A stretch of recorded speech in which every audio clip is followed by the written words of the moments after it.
नमस्कार, मी वनश्री आणि आपल्यासोबत आपण जिला बोलवलेलं आहे ती म्हणजे वैष्णवी सावंत. खरं तर तिने खूप कष्टातून आणि दुष्काळी भागातून वरती येऊन स्वतःला सिद्ध केलेलं आहे आणि ती एक नॅशनल प्लेअरची खेळाडू आहे, जिनं आंतरराष्ट्रीय पण स्तरावर जाऊन म्हणजे सिल्वर मेडल त्याच्यानंतर ब्रॉन्झ मेडलिस्ट आहे. तर ती स्वतःच आपली ओळख करून देईल. नमस्कार, माझं नाव वैष्णवी सावंत आणि मी एक आंतरराष्ट्रीय खेळाडू आहे आणि मी आंतरराष्ट्रीय स्तरावरती सहभाग घेऊन आपल्या भारताचं नेतृत्व निभावलं आहे.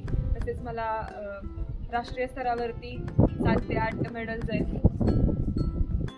खूप छान वैष्णवी. खरं तर तुला भेटल्यापासून मला एवढी उत्सुकता आहे की तुझ्या संघर्षाची कहाणी जाणून घ्यायची. मी खूप जणांकडून असं ऐकले की तू दुष्काळग्रस्त भागातून येतेस वगैरे, तर तूच सांग तुझ्या संघर्षाची नेमकी कहाणी. तू खेळायला कधीपासून चालू केलं, सगळ्या गोष्टी. तर 2010 पासून मी खरं तर खेळायला उतरले. माझं गाव कुळकोटी, सातारा जिल्ह्यात एक छोटंसं खेडेगाव आहे. तिथे मी राहते आणि तिथून माझ्या खेळाची म्हणजे माझी सुरुवात झाली खरं तर ॲज अ प्लेअर म्हणून. आणि ते खूप दुष्काळी भागाचं गाव आहे. आमच्या गावामध्ये कधी पाणी नसायचं प्यायला वगैरे, तर आम्ही शेंदून वगैरे पाणी आणायचो. आणि मग हे सगळे प्रॉब्लेम फेस करत करत मी माझं प्रोफेशन पुढं चालवत आहे आणि अजूनही चालवते. तर मी सुरुवातीला माझ्या खेळाची सुरुवात 2010 पासून झाली की माझ्या पप्पांना क्रिकेट खेळ खूप आवडायचा, तर मी त्यांच्यासोबत लहान असताना जायचे क्रिकेट खेळायला. पण मला क्रिकेटमध्ये एवढा इंटरेस्ट नव्हता. सो मग पप्पांना समजलं की मी पळू खूप छान शकते. तर पप्पा मला रोज सकाळी 5 वाजता उठून आमच्या गावच्या रोडवरून मला पळवायला न्यायचे. ते स्वतः पाठीमागं गाडी घेऊन असायचे आणि आम्हाला पुढं पळवायचे. माझ्यासोबत माझा छोटा लहान भाऊ पण असायचा सरावासाठी. तर आम्ही दोघं एकत्र सराव करायचो. आनंद झाला की तुझ्या पप्पांनी स्वतः तुला एवढा सपोर्ट केला इथपर्यंत यायसाठी. आजकाल समाजात मुलगी काय करते असं म्हटलं चूल मूल सोडून, तर पहिल्यांदा तिला घरच्यांना आणि समाजाला फेस करावं लागलं. तर तुला असं कुठल्या अडचणी आल्या का की घरच्यांबाबत किंवा बाहेरचे रिलेटिव्ह किंवा दुसऱ्या कुठल्या गोष्टी? तशा तर खूप साऱ्या अडचणी आल्या. म्हणजे मी जेव्हा सुरुवात केली तर आमच्या स्पोर्ट्समध्ये कसे आम्हाला शॉर्ट्स वगैरे घालून रनिंग करावं लागतं ना. फुल पॅन्टवर पॉसिबल नसते एवढं रनिंग करणं. आणि माझा इव्हेंट म्हणजे मी 5 किलोमीटर 10 किलोमीटर आणि मॅरेथॉन्स वगैरे तेव्हा करत होते लहान असताना. तेव्हा मी स्पेसिफिक गेम निवडला नव्हता माझं. तर मग आजूबाजूचे असे बोलायचे की मग तुमची मुलगी आहे तर तुम्ही तिला असं खेळायला का पाठवताय, ते पण एवढे छोटे कपडे. आणि गावाकडची लोकांची बघण्याची वृत्ती कशी असती की मुलगा शॉर्टमध्ये चांगला दिसतो पण ॲज अ मुलींना ते बघू नाही शकत शॉर्ट्समध्ये. मग त्यानुसार मग असे आजूबाजूचे खूप टोमणे द्यायचे स्टार्टिंगला की तुमची मुलगी आहे, तुम्ही सांभाळू नाही का शकत तिला. आणि मग ती म्हणजे खेड्यातल्या लोकांचा विचार कसा असतो की मुलगी म्हटल्यावर तिच्याकडे बघण्याचा दृष्टिकोन वेगळाच असतो त्या लोकांचा. आणि जास्त तर म्हाताऱ्या बायकांनी आत्ताच्या जगात न वावरतात, ते त्यांच्या जगातील विचार करतात. ते ज्या काळामध्ये जगलेले आहेत तर त्यांच्या काळात कसं असायचं की त्यांना कंपल्सरी पदरच घेऊन राहावं लागायचं वगैरे. तर आत्ता तसं नसून पण त्यांच्या मनात असे विचार यायचे की तुम्ही मुलीला कसं काय असं सपोर्ट करू शकता एवढं. तर घरच्यांना पण बोलायचे. कधी कधी माझ्या पण कानावर यायचं की लोक टोमणे देत आहेत की तुमच्या मुलीला असं सोडू नका, काही चुकीचं केलं तिने तर.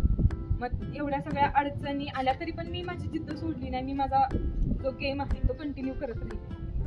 आणि तुझ्या घरात पण आता आजी आहेतच, मगाशी आपल्या बोलण्यातून झालं. तर मग आता तू सांगत होती की म्हाताऱ्या माणसांचा दृष्टिकोन वगैरे, तर कधी तुला असं झालं का की तुझ्या आजीनी पण तुला त्याच दृष्टिकोनातून बोललं वगैरे?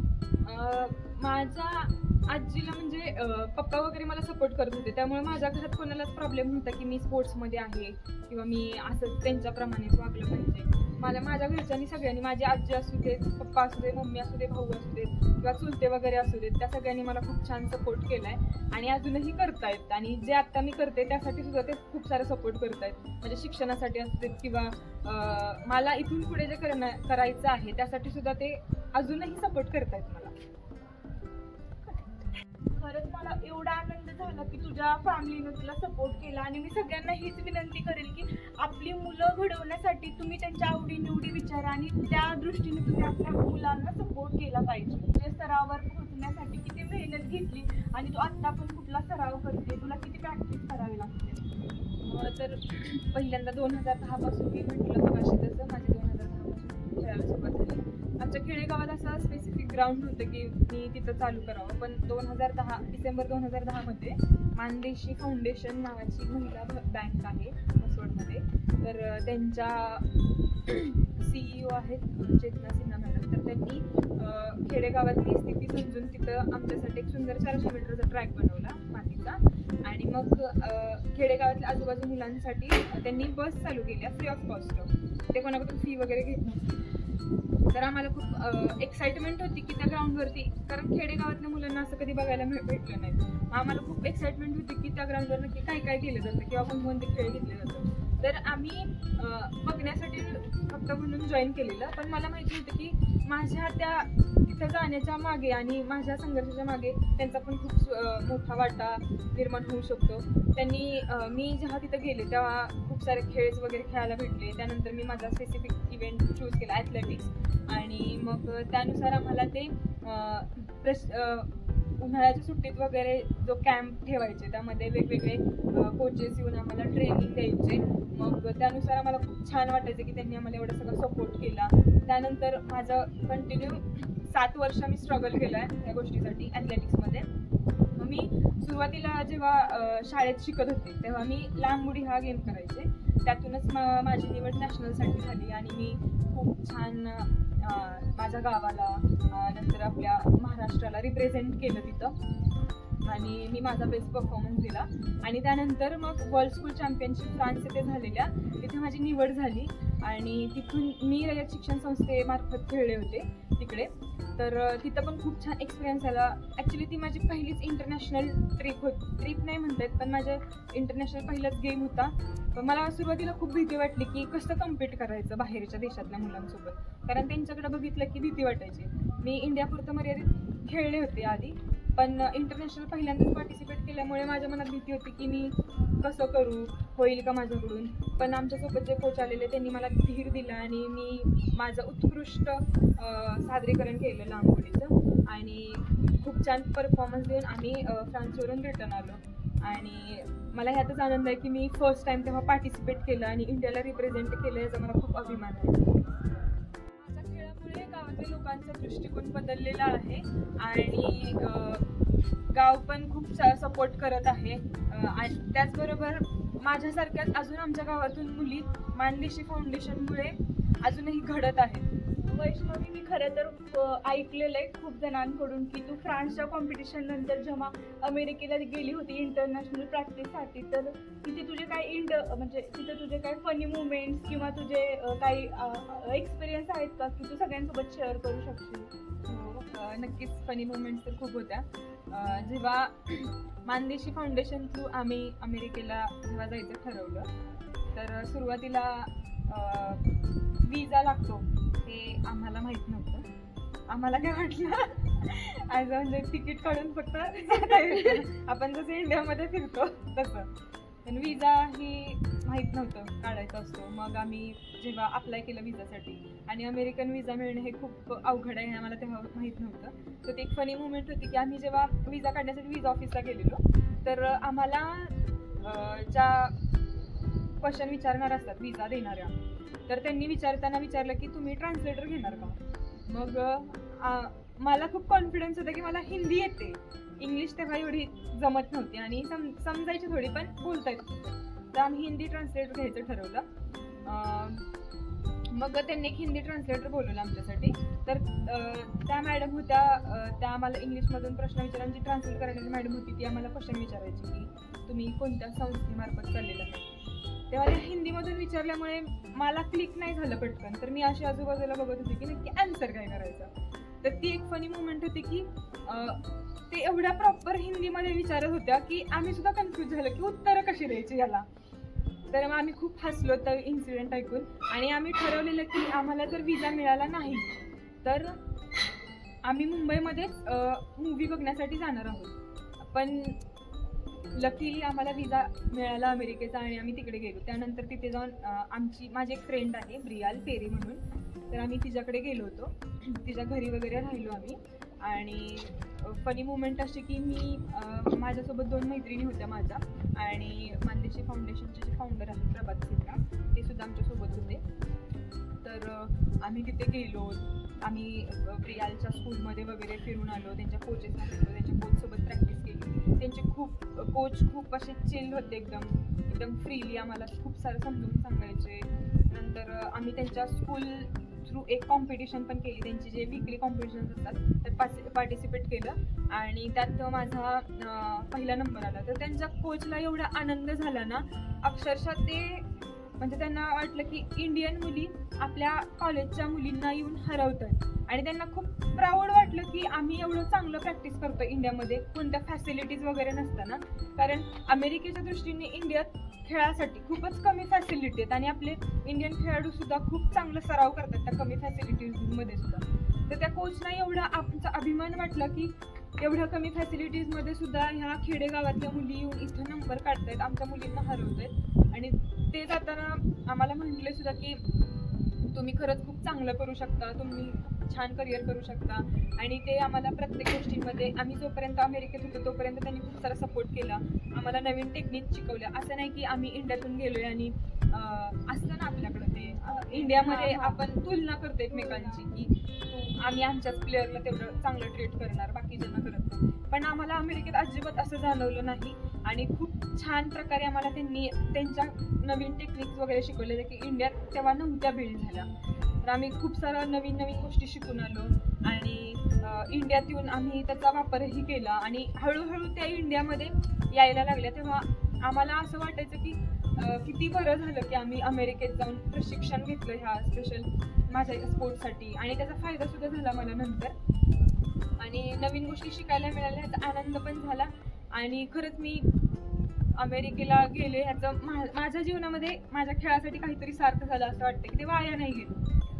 मोस्टली अमेरिकेला जाणं ही काही सोपी गोष्ट नाही, कारण तिकीट्स वगैरे एवढं आपण अफोर्ड नाही करू शकत. तर तुझ्या घरच्यांनी तुला विरोध नाही केला का तू जाणार आहेस, एवढे सगळं हे होणार ते होणार किंवा असं काही? घरच्यांनी विरोध नाही केला, कारण ॲक्च्युली आम्ही 3 मुली होतो सोबत आणि आमच्यासोबत मानदेशाचे फाउंडर होते. सो त्यांनी मला लहानपणापासून सपोर्ट केलेला आहे खेळामध्ये. ॲक्च्युली 2017 साली मी गेले होते, तर मी 17 वर्षाची होती तेव्हा. तर घरच्यांना भीती वाटत होती की ही अजून लहान आहे, मग परदेशात असं घरच्यांना सोडून. त्यांना सुद्धा वाईट वाटलं की मला असं एकटीला जाऊन देताना, कारण महाराष्ट्र किंवा भारतापर्यंत ठीक होतं, पण भारताच्या बाहेर मी जाणार होते. सो घरच्यांना थोडंसं वाईट वाटत होतं मला पाठवण्यासाठी, पण त्यांनाही एका ठिकाणी चांगलंच वाटलं की जाऊन तिथं काहीतरी हिला नवीन शिकायला मिळेल, तिच्या स्पोर्ट्ससाठी इम्पॉर्टंट गोष्टी ही शिकून येईल. त्यामुळे त्यांनी सुद्धा मला त्या गोष्टीसाठी सपोर्ट केला. तू शिक्षण आणि खेळ ह्याच्यामध्ये कसं समतोल राखलायस? म्हणजे जसं की आता तुझे एक्झाम्स वगैरे असणार, पण तुला प्रॅक्टिस पण तेवढंच इम्पॉर्टंट आहे, तर तू दोन्ही गोष्टी कसं मॅनेज केलं? 2017 पर्यंत तर मी 12वी पर्यंत माझं शिक्षण गावीच पूर्ण केलं आणि त्यानंतर मग मी पुढच्या प्रशिक्षणासाठी पुण्या या ठिकाणी शिफ्ट झाले, कारण तिकडे ग्राउंडच्या फॅसिलिटीज वगैरे छान आहेत. आणि 2018 नंतर मी माझा गेम चेंज केला, जो की 3000 मीटर स्टिपल चेस आहे. 3000 मीटर अडथळ्यांची शर्यत असते. तर त्यासाठी मी पुणे इथे प्रशिक्षण घ्यायचं ठरवलं, कारण तिथे कोचेस वगैरे चांगले आहेत, फॅसिलिटीज गावापेक्षा तिकडे चांगले आहेत. तर मी तिकडं 3 वर्ष माझं ग्रॅज्युएशनपर्यंत मी तिथं प्रशिक्षण घेत होते आणि तिथं पण कोच वगैरे छान होते. नंतर खूप छान प्रकारे समजवायचे मला. ज्या फॅसिलिटीज लागत होत्या माझ्या इव्हेंटसाठी तर त्या तिथं सगळ्या अवेलेबल होत्या.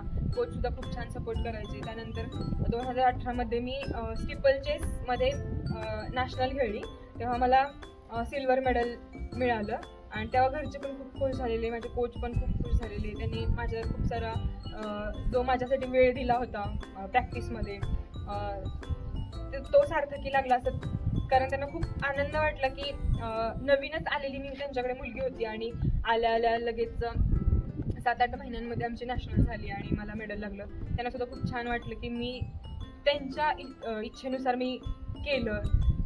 त्यानंतर मग शिक्षणाचं म्हणजे की ग्रॅज्युएशन माझं आर्ट्समधून झालं, कारण स्पोर्ट्स आणि हे कंटिन्यू कॉलेज करणं मॅनेज होत नव्हतं. सो मग मी आर्ट्स ही फील्ड निवडली आणि आर्ट्स म्हटलं की थोडंफार अभ्यास होतो घरी बसून जरी आपण केलं तरी. त्यानुसार मग मी माझं शिक्षण आणि माझं गेम त्याच्याकडे दोन्हीकडे फोकस करत मी माझं शिक्षणही पूर्ण केलं आणि मी माझ्या गेममध्ये सुद्धा कंटिन्यू सराव करत राहिले. खूप छान वैष्णवी, कारण की आपण खूप उदाहरणं पण ऐकतो बघतो बाहेरच्या समाजामध्ये की मुलांना स्पोर्ट्स खूप आवडतं आणि त्याच्यामध्ये ते खूप पुढे पण असतात, पण जेव्हा शिक्षण आणि स्पोर्ट्स ह्या दोन्ही गोष्टी एकत्र येतात तेव्हा खूप सारे जण स्पोर्ट्सला न सिलेक्ट करतात, ते एज्युकेशनला चूज करतात. म्हणजे खरंच मला तुझा अभिमान आहे की तू ह्या गोष्टींचा समतोल खूप छान राखलोय. वैष्णवी, तुला खेळाडू म्हणून कुठले आव्हानं आले, जसं की आर्थिक असेल किंवा सुविधांच्या बाबतीमध्ये असेल? आपण खेड्यात राहिल्यानंतर आपल्याला कमी फॅसिलिटीज मिळतात किंवा तू परदेशात जातेस खेळायसाठी तर म्हणजे तिकीट वगैरे पण महाग असतं किंवा तिथे राहायचा स्टेचा वगैरे खर्च असतो, तर तू म्हणजे काय सांगू शकशील का तुझा एक्सपिरियन्स? हो, नक्कीच. स्पोर्ट्स म्हटलं की फायनान्शियली सपोर्ट हा खूप गरजेचा असतो, कारण स्पोर्ट्समध्ये खर्च खूप प्रमाणात होतो. आमचे शूज म्हणा किंवा आम्हाला लागणारं किट म्हणा, ते घेण्यासाठी फायनान्शियली सपोर्ट असणं सुद्धा गरजेचं आहे. सो मी जेव्हा गावाकडे राहत होते, मी तुम्हाला सांगितल्याप्रमाणे मानदेशी फाउंडेशन हे मी जेव्हापासून त्यांच्याकडे सराव करते तेव्हापासून ते मला सपोर्ट करतात, फायनान्शियली म्हणा किंवा शूजसाठी किंवा किटसाठी म्हणा. खूप सारा सपोर्ट केलेला आहे त्यांनी आणि अजूनही करतात मला. खरं तर गावाकडे फॅसिलिटीज माझ्या इव्हेंटसाठी पुरेशा नव्हत्या, तरी पण मी तिकडे खूप छान प्रकारे त्यांच्या ग्राउंडवरती सराव करत मी नॅशनल पार्टिसिपेट केलं, इंटरनॅशनल पार्टिसिपेट केलं. त्यानंतर मी सांगितल्याप्रमाणे की मी पुण्याला जेव्हा सरावासाठी गेले, पुण्यामध्ये गेल्यानंतर खूप कमी प्रमाणात अडचण आल्या, कारण गाव आणि शहर यांच्या तुलनेमध्ये सिटीमध्ये ऑफकोर्स जास्त आपल्याला फॅसिलिटीज पुरवल्या जातात, त्यामुळे मला खूप कमी अडचणी निर्माण झाल्या तिथं आणि सराव सुद्धा खूप छान प्रमाणे व्हायला लागला आणि आमचे कोचेस सुद्धा खूप लक्ष द्यायचे आमच्यावर. आणि फायनान्शियली म्हणाल तर मानदेशीने माझा जिथे कुठे आमच्या नॅशनल्स होत असतील तिथला पूर्ण खर्च, स्टेचा खर्च, नंतर जेवण वगैरे पूर्ण खर्च हा मला दिलेला आहे. तर खरंच मानदेशी नसतं तर कदाचित मला वाटतं की मी सुद्धा एज्युकेशन ही फील्ड निवडली असती, पण माझ्या खेळाबद्दलचं प्रेम बघून आणि त्यांनी मला आजपर्यंत जो सपोर्ट केलेला बघून त्यांचा सुद्धा माझ्या या संघर्षामध्ये थोडासा हातभार आहे आणि इथून पुढे असेलच आणि अजूनही खूप सपोर्ट करतात मला मानदेशी. सो फायनान्शियली अडचणी मला जास्त सहन नाही कराव्या लागल्या, कारण एक कुठून मार्ग निघतो असं म्हणतात आणि त्याचप्रमाणे बाकी बाहेरून सुद्धा खूप सारा सपोर्ट मिळाला माझ्या खेळासाठी. हेच माझ्यासाठी खूप होतं की मी अजून खेळामध्ये सराव करते आणि अजून करेन आणि असाच खूप सारा सपोर्ट मिळावा अजूनही पुढे, एवढी अपेक्षा आहे. मला मगापासून खूप ऐकते मी तुझ्याकडून की मानदेशी फाउंडेशन म्हणजे मला पण खूप अभिमान वाटते की लोक एवढ्या सहजासहजी एवढं कुणाला सपोर्ट किंवा स्पॉन्सर नाही करत, की त्यांनी खरंच तुझ्यातली कला ओळखली, तुझ्यातला खेळाडूपणा ओळखला आणि तुला पुढे जाण्यासाठी ते अजून पण मार्गदर्शन करतात. खरंच मी पण त्यांचं थँक्यू म्हणेन. आजच्या तरुण खेळाडूंना तू कुठली प्रेरणा देशील किंवा सल्ला देशील? तुझ्यासारखं जर एखाद्याला आंतरराष्ट्रीय स्तरावर खेळायची इच्छा असेल तर तू त्यांना मार्गदर्शन कुठल्या प्रकारे करशील? मी चांगलंच मार्गदर्शन करेन त्यांना, कारण ज्यांना खरंच स्पोर्ट्समध्ये आवड आहे तर त्यांनी बॅकआउट न करता एज्युकेशन आणि खेळ सांभाळत सुद्धा आपण स्पोर्ट्स फील्ड निवडू शकता. तर काही काहींना भीती असते की स्पोर्ट्समध्ये गेल्यानंतर आपल्या शिक्षणाकडे दुर्लक्ष होतं, तर असं काहीही नाही आहे. मी दोन्ही बॅलन्स करत मी शिक्षणही घेतलं आणि स्पोर्ट्सही चांगल्या प्रकारे केलेलं आहे. तर मी एवढंच सांगेन की तुम्हाला जर खरंच स्पोर्ट्समध्ये आवड असेल तर तुम्ही जे मोठे खेळाडू असतात किंवा जे मोठे व्यक्ती असतात ज्यांना जास्त एक्सपिरियन्स आहे त्यांचा सल्ला घेऊन तुम्ही तुमची फील्ड चूज करू शकता. भले घरचे म्हणत असतील की तुम्ही स्पोर्ट्समध्ये नका जाऊ, कारण आजकाल खूप स्पोर्ट्समध्ये करिअर खूप आहे, पण सपोर्ट न भेटल्यामुळे ना खूप लोक मागं येत आहेत त्यातून. मग एज्युकेशन फील्ड निवड, पण त्यांना स्पोर्ट्समध्ये आवड असताना काहीच करता येत नाही आहे. तर असं न करता तुम्ही खरंच एक्सपिरियन्स प्लेयर असतील किंवा जे आधी खेळलेले असतील त्यांच्याकडून तुम्ही थोडाफार सल्ला घेऊन तुम्ही स्वतःही ठरवू शकता तुम्हाला काय करायचं आहे लाईफमध्ये. जर तुम्हाला खरंच एक उत्कृष्ट खेळाडू बनायचं आहे तर तुम्ही तुमच्यापेक्षा सिनियर खेळाडू असतील किंवा तुमच्या भागामध्ये जे कोणी कोच असतील किंवा तुमच्या घरातल्यांना सुद्धा सांगू शकता की मला या खेळामध्ये आवड आहे तर तुम्ही मला त्यासाठी सपोर्ट करा. तर तुम्ही पण त्यांना काहीतरी करून दाखवलं पाहिजे, त्याशिवाय त्यांनाही विश्वास बसणार नाही की तुम्ही यामध्ये करू शकता चांगल्या पद्धतीनं. तर तुम्ही निगेटिव्हिटी न पकडता पॉझिटिव्ह थिंकनी विचार करून आपल्या स्वतःची निवड नक्कीच करा, असं मी नक्कीच सांगेन सगळ्यांना. आणि जर कुणाला खरंच गायडन्सची गरज असेल तर त्यांनी वैष्णवी सोबत संपर्क करू शकतात. वैष्णवी खूप चांगलं तुम्हाला गाईड करेल की तुम्ही काय करायचं काय नाही करायचं. हो नक्कीच मी गाईड करेन तुम्हाला ॲथलेटिक्सच्या बाबतीत जर अडथळा आला तर मी नक्कीच तुम्हाला सपोर्टही करेन. तुमच्या पॅरेंट्सला जरी समजून सांगायचं असेल ते सुद्धा मी करेन. तर मी तेही करेन किंवा तुम्हाला कशामध्ये ॲथलेटिक्समध्ये आता भरपूर जण पोलीस भरतीची सुद्धा तयारी करत असतात. त्यांना सुद्धा रनिंगमध्ये म्हणा किंवा गोळाफेक असेल ते पोलीस भरतीसाठी जे इव्हेंट घेतले जातात त्यामध्ये सुद्धा खूप जणांना अडथळे निर्माण होतात. तरी तुम्ही माझ्याशी संपर्क करू शकता. मी नक्कीच तुम्हाला खूप छान मार्गदर्शन करू शकते. खरंच वैष्णवी थँक्यू की तुझ्यासारखं कोणी तर सपोर्टिव्ह आहे आणि सगळ्यांना तू प्रेरणा देशील की तुम्ही खेळ चूज करा. तुझ्या आता काही फ्युचर प्लॅनिंग आहेत का किंवा तू कुठल्या मोठ्या स्पर्धेची तयारी करते का किंवा तुझं असं काय आहे का की तुला आता ऑलिम्पिक्समध्ये खेळायचं आणि इंडियाला चांगल्या पद्धतीने रिप्रेझेंट करायचं? मी आत्ता सराव करते सध्या, पण ॲक्च्युली मी आत्ता BPEd bachelor of physical education या फील्ड चूज केलेली आहे आणि मी त्याचं आता शिक्षण घेत आहे. कारण माझं प्रोफेशन जरी ॲज अ ॲथलीट म्हणून असेल तर मी side by side as a coach म्हणून पण मला आवड आहे. आणि मी खूप साऱ्या मुलांना मार्गदर्शन करत आमच्या ग्राउंडवरती जे छोटे मुलं आहेत त्यांना मी मार्गदर्शन करत असते की तुम्ही अशा प्रकारे तुमच्या खेळामध्ये तुम्ही सातत्य ठेवलं तर तुमचं काहीतरी भविष्यात होईल, तुम्ही नॅशनल वगैरे खेळाल. तर मी असं अधूनमधून मार्गदर्शनही करत असते आणि खूप जणांना त्या गोष्टीचा फायदा पण होतो. आणि माझं ध्येय एकच आहे की मी ॲज अ कोच म्हणून माझ्या थ्रू जेवढं मला पॉसिबल आहे त्या प्रमाणात मी अजून नवीन नवीन खेळाडू निर्माण करेन. माझं ध्येय एकच आहे की मी जरी कोच झाले, मी शिक्षण घेतच आहे आणि होईलच हे तर निश्चित आहे. आणि कोच झाल्यानंतर मी मार्गदर्शन करण्याचा प्रयत्न करीन पूर्णपणे आणि नक्कीच माझ्या या गोष्टीचा पुढच्या खेळाडूंना सुद्धा खूप सारा फायदा होईल. तुम्हाला खेळामध्ये जरी आवड असली तरी लाईफमध्ये प्लॅन ए आणि प्लॅन बी आपण रेडी ठेवले पाहिजेत. कारण जर प्लॅन ए जरी सक्सेसफुल नाही झालं तर आपल्या प्लॅन बी रेडी असावा. म्हणून तुम्ही त्या दृष्टिकोनातून तुमची पुढील तयारी करू शकता. प्लॅन बी म्हणजे तुम्ही एज्युकेशन फील्डमध्ये किंवा तुम्हाला इतर कोणत्या हॉबीज वगैरे असतील तर तुम्ही त्या नक्कीच फॉलो करू शकता.